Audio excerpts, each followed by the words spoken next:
I look out the window and I looks like somebody's waving at me, but it was actually like a flame. The whole like unit caught fire. So Yeah. that's like probably my wildest story. So what did you do when you when you saw Do you the- freak out? You do this so chill, like. Yeah. So the contractor that was inside working like runs out. I don't have a spigot because this house is, old. And so the neighbor has a spigot and it's broken. Oh, So que he's la out chi- there with like pinzas trying to Oh my like God. break it open. And there's like a little chispita of lava coming Oh my out. God, I And can't. he's like trying to hold it down. I'm just, honestly, I was just sitting there crying. Hey, hey, hey. Welcome back to Real Estate Confessions, where real estate cultura and generational wealth collide. We are three real estate girlies spilling the tea, closing deals, and confessing everything. Yes, you heard that right. Everything. From wild client stories to generational building wins, nothing is off limits here. So let's confess. I'm Esme, Hi, my name is Danielle. And I'm Rosalind. and today's guest is someone who is hold on. Today's guest we are so excited to have because she is someone who represents courage, hustle, and balance all in one. She left her 9 to 5 and started flipping and investing in real estate, and she also managed a event space, all of that while balancing motherhood. Please help me welcome Norma Montes. Hi. Thank you. Hi, Norma. Thanks for being Yeah, here. thanks for coming. Thank you, girls. Thank you for inviting me. So let's start from the beginning. You had a 9 to 5, and now you're here. So I had a 9 to 5 and I had my kids, so my life was pretty busy. Okay. But it was just motherhood and going to work. It wasn't anything exciting. And I think I really got more into real estate after the father of my kids passed away. It kind of gave me something to do, gave me a little more purpose. And I think that's where I started evolving with the real estate because I ended up enjoying it and it was a hobby to me. It wasn't like just going to work and taking care of my kids. And then obviously it took away some of my heartache that I had going on. So I turned that pain into, Pleasure. pleasure, power, really. Yeah. So what was that moment that you decided, hey, I'm going to start doing real estate now instead of going back to work? Honestly, that was probably the pandemic. Mhm. The company that I worked for, we had a business acquisition, and I liked my job. I really did like it. But then when pandemic hit, it was just a reality. Like, hey, I need to do something different, and it's just evolved. So when I started, I was kind of just doing flips, and then once the pandemic hit, I was like, you know what, I need to start holding on to some of those, and which I have, and that's kind of what I've been doing now. Okay. Tell us about your first deal. How'd you get funded? How'd you start? Was it like completely different? So honestly, that's actually a good question. My first house that I bought, it was for $65,000. It was in 2012. What was the second house? What area? It was in Aurora. In Aurora. Okay. It was with a company that I work. Oh, sorry. So it started because a company that I worked for gave me a profit sharing. So when I had my son, which is now 13, I pulled it and I went and I bought this $65,000 house. And what I did was I ended up rehabbing the house. Okay. And I moved into that house and I ended up becoming my primary home. So I was able to take out a HELOC. Okay. So I was able to use that money to start flipping. So that gave me like the money, the power that I needed to get that going. Okay. Wait, so you secured your first one, lived in it, and then flipped? So Didn't I flip it? secured a first one, lived in it, and then I got some money from a profit sharing that I had. I bought my second home, which I thought like, hey, I'm gonna flip it. But what I ended up doing, since the house was paid off, I ended up fixing it, moving into it, and then using it as a bank. Okay. So then I took the money, So you bought my burned. third property, flipped that, once I flipped it, I paid off my first house, and then I paid off the HELOC, Okay. and I did it again. And then I just Okay. kept doing that. So when I would make enough money, the market was so great, Yeah. I would just keep Hold it. one. I would keep flipping, buy one, hold it, rent it. Your first investment, what went right and what went wrong? Because I'm sure, or was it just like really smooth all No, I around? think what went wrong is that obviously what happens with a lot of people is you try to have people help you instead of hiring somebody that's professional. So that's usually what goes wrong. Yeah. So that was what went wrong. Yeah. What went right is that I ended up keeping it, and that, I'm still using that to this day as a bank, and we live in it to this day. A lot of flippers don't know that the HELOC is a really good tool to use to invest in real estate, but they don't want to do it because they see their money tied up, or they see it as like they don't want to like put the money on the books, and that's what people need to do. Report it on their taxes. They don't want to do that.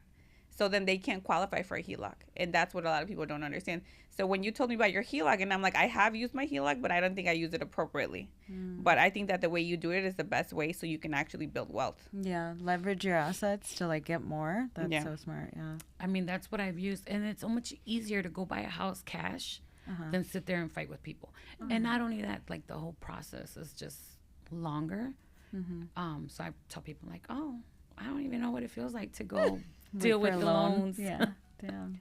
Now, as a woman, how do you handle dealing with contractors? Because I think I dealt with the same issue with when I did my first rehab. Is that the contractors, they see you, they're like, you're cute, you're pretty, right? So they're looking at you like you don't know what you're doing, and then that's what, like, the first one I got left and right. You know what? Los traigo en chinga. Like, I don't let them think I'm like this cutie girl. Like, I'm kind of an asshole. Okay, I think- appreciate that. I need to work on that because I'm like you depend on like deals and shit to help, and then like nothing gets done. So and need I to hire have a some- lot of that too. But I try to, like, I have to be an asshole. So you actually get your hands dirty and you actually work with the contractors that you work with, or like how does that work? So with some of them, I will. I have to Okay. be there. You have to be present. If you're not present, that's when you're really gonna pull one over on you. Porque te dicen, oh, ya lo hice, y no lo hicieron. So a lot of the times I am there, whether I'm just sweeping or I'm helping with the demo, or if I'm running to get supplies, I'm very hands-on. I need to work on that. Me hago tonta, like sweeping while they like work. You have to. You have to. to be watching You know, on they top of don't. They don't work. So I got screwed over because I was hiring the cheapest contractors. Now, if somebody's maybe like, oh, I could do it for cheaper. They could do it for cheaper, but it was like a terrible job. So now I know I don't mind paying the amount that I need to pay as long as it's good. But now I have like a list of contractors that I already worked with. And for example, like if I need something, I already have a network that I can call Norma. Hey, I need somebody with foundation. Can you hook me up? She's got somebody. And if not, I have other contractors that do now. So I have a network. Because I started with nothing and you don't know anybody, that's the hard part. I like you said, I've grown my network of contractors. Like, you have to. So I know the ones that I can call and be like, oh, I know, but I'm gonna get the best job. It might take him a little longer because he's got a full-time job, but I know that I'm gonna get best price and the best job. So if you could go back to your first flip, what advice would you give yourself? What advice would I give myself? Okay, my first flip, I would probably been more involved. Like, be more involved. I had a job, so I couldn't be as involved as I wanted to be. So that would be my advice to myself. Like, be present. And see, a lot of people get stuck on like the first one. They're like, yeah, I'm gonna flip, and then they like do the first one, and then they kind of stall. So what kept you going to the other ones? What keeps you going still now? Like, I think is the fact that I want to build generational wealth for my kids. Like, I want to get them involved. I try to pull them with me. Like, I think that's my thing, that I know that that's probably the best way for me to be able to give that to my kids is real estate. And how many units do you own now? So right now I rent 9 and then mine 10 you're in a span of since 2012. But we're working on more. So we're working on more, and then obviously I flipped in between. I've also flipped. but some. that like you have a whole portfolio at this point, right? Like Yes, you, I do. how do you manage it all on top of like life and kids and I think when I do a remodel a house, I try to do it the right way. okay. Do it from top to bottom, because I am a woman and I don't want the tenant to keep calling me like, hey, ya se me desbarató, can you come fix this? So I just do it right the first time so that it avoids So it minimizes the calls. That's probably the best thing that I've done to be able to manage that. Otherwise, I wouldn't be able to. And finding really good tenants. I really do love my tenants. If I didn't have good tenants, I probably wouldn't even have 10 doors because I'd be like, I don't want to deal with it. I have 5 kids of my own. I'm not dealing. You do all the renting, screening, everything yourself? Yes. Oh my God. I think that's the thing that I like about Norma is when we look at houses, she's like, I can do this and that. I take men. They're kind of like looking at just like the numbers. They're not looking at actually like, hey, if I want a long-term tenant in here, I'm going to have to do this. They're looking at what's the cheapest thing I could do. And that's the thing that when you're looking long-term, like for example, like we're not selling our properties, right? Like Norma and I were like, hey, whatever, like I'm keeping that house forever, you know? So that's why we're committed to the long-term. So we're doing everything, like she said, top to bottom, making sure and my tenants are comfortable. You know, I'm sure your tenants are comfortable too, because you make it comfortable for them. So they'll stay longer, and then you save money by the turnover is costly. Yeah. Having a new tenant in can cost money. I always visualize like, what would I like? Well, how can I make this, even if I were to decide to sell it, how would it sell without me having to do anything, even after tenants? Like I try to think it all the way through, not just be like, oh, voy a pintar and I'm just going to put some flooring and be done with it. I try to look at the, like Nayeli said, like the long term. Yeah. So you don't do the landlord special? No landlord special? No. No slumlording here. No, actually, my rentals are really nice. Yeah. What's been your biggest challenge while being a flipper? Being a woman and not knowing how to do the work myself. Sometimes I'm like, man, I should have went to school for a trade or took more interest in that, you know, because I would have saved myself a lot of money and a lot of headache. But I've learned a lot too. So I think what was once a challenge is if is now something that I've learned. So like not knowing those trades, but I don't know how to do the actual work, but I could sit there and talk to a contractor like, hey, I need you to sister this, this joist. What kind of joist hanger do you need? Where before I wouldn't know what any of that meant. I know now. Stuff like that. It's not too late to go to school. I could see Norma, the GC. I could see it. No, hombre, yeah. We should do it, honestly. We could do it together. Because then no contractor could fuck you over. Yeah. Yeah. Because I'd be fighting my contractors all the time. Because you could like flip and then pay your construction company, like make it full circle. You know who had asked me? Mireya. You know Mireya Buñuelos? Yeah. She was interested in starting a contracting company, and I'm like, las oportunidades hay, Like I was like, I don't know. But yeah, I think it's tough when you're managed at all. I think that would be the next step. I do have one of my friends. She's a real estate agent. She does Airbnb, and she also she got her general contracting license. I think that you would be good for that. Yeah. Yeah, me ayudas a mí. Yeah, no, I don't mind. I think that's what helped was like having boundaries with people. I remember I had somebody that came in and did one of my bathrooms, and he said, you need to do your bathroom like this. And I said, no, actually, we're going to do it like this. And he's like, what do you mean? And I'm like, what do you mean? You're my employee. I'm paying you. You're on my clock. Therefore, your opinion, I respect your opinion. And I do see what you're saying, but that's not going to help this bathroom. It's going to make it so small. I need the shower in a certain location, and you're going to do it. He was super upset. Pretty sure he wanted it because he wasn't used to women telling him what to do. And he still fucked up my bathroom anyway. And I don't even, like, I'll tell you who it is after we leave this, but because this person's like one of those people who's like, oh, because you're a woman, and it's like, no, because I'm a woman, I'm still paying you. Like, my money's green. My money's green, and you're going to do what I ask you to because I'm paying you for it. If you don't want my money, that's cool too.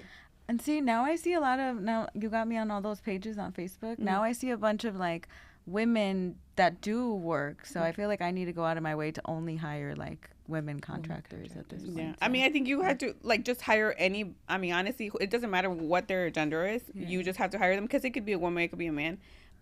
It's just what they know, right? And how they're going to do the work. Because that's what it boils down to. Yeah, you got to kind of work with contractors. See, I have a lot of contractors that I have an idea of what I want to do. And instead of telling me, no, don't do that, you don't want to do that, they're kind of like, no, hey, don't you think this would be better? And they know because they're contractors and their experience, and they're kind of like, maybe you should do it like this. And then I'm kind of like, I take in regard to what they tell me, and then I'm kind of like, you know what, we're gonna do it this way. But I do like working with contractors that some people don't know. So I think that's where a lot of people go wrong is that you don't know. So you go right off of what your contractor is telling you to do, and that may not be what's best for you. It's what's easier for him. Exactly. Yeah. You couldn't have said it any better. So that's like the best thing, having contractors that are looking out for you. And that's that's the thing you have to understand. It's a business, so they're trying to like get in there out of that. So they're gonna try to do something quick, and what's going to be the easiest way. But the easiest way might not be the best way for what works for your building. So you have to know what you're doing, but you also have to be aware. Like, hey, like my contractor, I'll say, hey, this is what I want. They'll say, hey, that's fine, but if I do this, I'm gonna have to do this, this, and that. And then, like you said, my contractor knows how to approach me now. He's like, well, what about this? And then I'll be like, you know what? Okay, yeah, you're right. That's a better way. Instead of just coming to me and saying, no, you're going to do this. And I'm like, excuse me. Like, it's just the way that you deliver the message. So in your career, when did you realize that flipping wasn't just a hustle, that you could do this full time? Honestly, I just now realized that. I think that it happened so quickly. I hadn't realized, let me rephrase that. So much was going on in my life. The father of my kids passed away. And so I hadn't realized how much I actually had as far as assets and equity. I was just working. And then around pandemic, after pandemic, I'm like, man, I've actually created a lot of wealth here that I didn't even really realize what I had. And so I think that these past couple of years, I've actually realized, like, man, I'm actually in a better place than I could have ever imagined. And the thing is that I want to keep going. That I'm not like, oh, I'm done, or I think I have enough. I really enjoy it. It's like a passion to be able to go somewhere. Like, I just have like all these ideas. Oh, I could knock this down. I'm working on a 3-unit now, and when I came in there, I was like, oh yeah. At first, I was like, oh, I'm gonna just paint it, put carpeting. That's how they had it. I'm just going to clean it up. I got in there and I was like, I can't. So I'm actually in the middle of like knocking down walls and making it what I would want. Like, you know, and I want to create value to it because it's something that I feel like my kids are going to inherit. And I want them to be able to take that and be like, my mom created this for us. She left us this wealth. And I want them to keep growing that. So that's kind of. What do you think has been your biggest challenge as far as doing your work and growing your portfolio and being a mom? You know what? I'm going to have to say it's been easy because I have older kids and they have really taken on a role of helping me with my younger kids without even being asked. So that I don't have to say that they've made it really easy, that I don't know like that I have any challenges because my kids just let me go do me, and that's something that I love. So I would have to say like thank you to them because they you know, they've taken on those roles of, you know, taking care of their younger siblings, which they're not babies, but they've actually, you know, had to grow up and help with that. Do you force them to help with flipping and stuff? Make them knock out some walls? I do. That's awesome. So like my son, he's a Marine. When he comes in, if I'm working on a project, I'll be like, hey, you think you and your friends want to come help me before you guys go do? But it's because I want them to be involved. Not really that I need them to do the work. It's just that I want them to see what I am doing to build this for them. Yeah. So I do. But I think the ones that que me siguen más son my daughters. Oh, that's so badass. I enjoy that. Yeah. So I love that. I would have my 9-year-old knocking down walls like drywall. I have a video of my little 9-year-old. She just like has this big hammer. I'm pretty sure Osha would be really upset. Be like, you know, and it's like I love. And then like now she's got her own rental, but I think that's what my goal is. Like I'm like, wow, I see that and I'm like, wow, like I'm like pat myself on the back because I'm like, as moms, that's what we want. Like you said, we don't want you to do it just because we need you, but it's like I want you to love it as much as I do, because that means that you'll keep it when I give it off to you. So like right now, is actually some properties that Nayeli helped me with.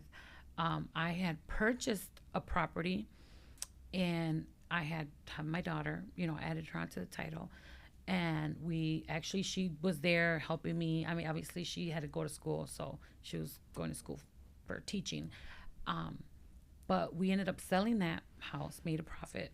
we went and bought another house, and it was obviously a fraction of what we made, and we remodeled that house. I put her on the title again, and so she is currently now taking out a loan because now she finished school, she's working. So I'm like, hey, what you're gonna go do is now I'm gonna start you in this. What I've been doing, I'm gonna get you started. So I had her apply for a loan, and now she's gonna get. It's not she was didn't qualify for the HELOC, but it's a investment loan, and it's 180 grand. So now she's gonna have liquid to be able to do the same thing that I've been doing. So that's kind of how I've been trying to. This has like been my plan to set them up for this. So she's kind of been on that course, and I know she probably doesn't even know what's going on, but that's what's going on. And once she gets that check, she'll be like, hey, my mom did this. She'll get it. Yeah. Yeah, So I don't think she love that. even realizes that. Like, you know, she just realizes like, okay, I'm sending all this information Yeah. to the lender every day, something. Yeah. But that's where I'm trying to get each and every one of my kids. Yeah. And Ariana's always, I always see her with you, and she's always like, you guys hang out together, and I love that the relationship that you guys have, because you know you guys are super supportive of each other, and I do see that. Yeah, she is. So Shout out to Ariana. We shout love out you. to my Favorite baby. type. No. So I recently bought a banquet hall. Well, I bought a commercial building, pandemic also. And she's the one that's kind of been helping me. You know, I remodeled it, and now I've been running a banquet hall, which she's usually the one helping me. So it's me and her. So not that my other kids are excluded, but Yeah, but she's the one who's putting her but the she's work the one in. that has to deal with me, and that's a lot of work. So let's get to the juicy stuff. Juicy. We are real estate I have a- confessions. I have a confession. Good. So tell us, what's been a wild or messy story from your investing journey? A wild story would be a 3-unit that I was working on. I was outside sweeping. So I must have swept up like a cigar butt or something from one of my contractors. And when I threw the garbage in the receptacle, I went inside, didn't think anything of it. I look out the window, and looks like somebody's waving at me, but it was actually like a flame. The whole like unit caught fire. So that's like probably my wildest story. So what did you do when you saw? Do you freak out? You do this so chill, like. So the contractor that was inside working like runs out. I don't have a spigot because this house is, old. And so the neighbor has a spigot, and it's broken. So he's out there with like pinzas trying to like break it open, and there's like a little chispita of water coming out. And he's like trying to hose it down. I'm just, honestly, I was just sitting there crying. And then the firemen came, and they're like, you have insurance, right? And I was like, yes. And they just started throwing water. I think that it was their way of like, let's have her rebuild this whole unit. Let's give her some money. Yeah, so she can rebuild it. And I actually was able to, I got the money, and I was able to rebuild it nicer than it was. Yeah, Okay. that's awesome, especially a 3-unit. That's crazy. So in a way, it was God's plan. So probably, but Yeah, it was so- wild. I was just like I had just bought it. I think I had bought it in March, and the fire was Cinco de Mayo. Oh my goodness. I always Cinco de remember Mayo. that. Now with a bang. How long into the flip were you at that time? I had just started it. Okay. Okay. That was not bad. It was like you had already the tile of Express the bathroom demo. done. You know? No, Yeah. actually, I had already finished one unit, but I was Ah. working on but that was like the backside. Yeah. So the fire didn't even catch that unit. It just caught the 2 units that I hadn't started yet. Oh, that was super Oh my lucky. gosh, for Yeah, real. so really God was on my side. Yeah. So it was like a blessing in disguise. Yeah, yeah, that's awesome. Always ask everyone the same 3 questions at the end. Give us a food spot to check out, preferably like a mom and pop or like your fave. Okay, so one that's really been my fave recently is probably Alice's Corner in Alice's Aurora. It's a Corner. Bolivian restaurant. It's a I haven't mom and been. pops. By the casino. And, yeah, and I've been going in there. It's pretty good. So that's kind of where. The pierogi spot, no? do they sell little empanaditas? Yeah, they thingies? do. They Okay. do. So I go there for their empanadas, and then I have this other one that is like asado. It's like I think it's asado. I don't even know what it's called, but it's so good. It's like a la olla. That's all I know. A la olla. Okay.